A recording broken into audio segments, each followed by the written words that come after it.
I lived south of Bloomington in a rather rural area.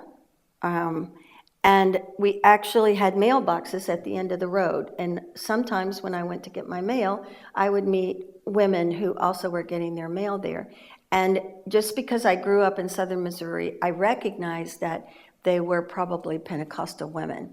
And we would just chat at the mailboxes, and indeed I was right. And every time I met them, they would invite me to their churches.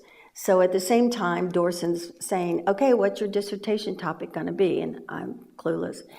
But I'd always been very interested in religion. And so when I started going to their churches, and they belonged to all these little tiny churches, very charismatic. I mean, people were raising their hands, speaking in tongues, falling on the floor in the Spirit.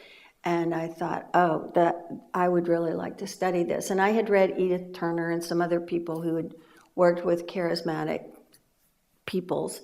I was very interested in the roles of the women. Most of the churches were full of women testifying with one male minister.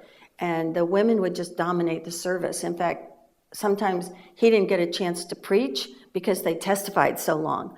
So that really captivated my interest. Eventually, my friend Betsy Peterson, who now is the director of the Folk Life Center in Washington, D.C., and I asked them if we could videotape some of the services.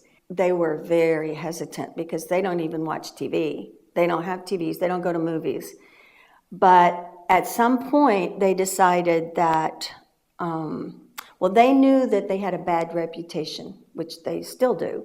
People think they're a little wacky. And they know that people have a strong reaction to their charismatic religious behavior.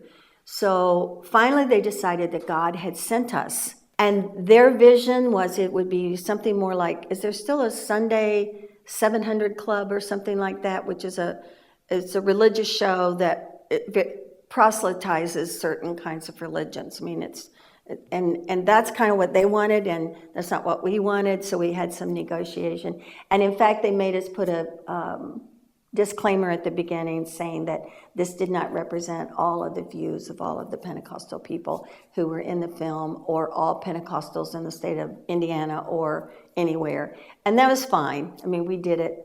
It worked out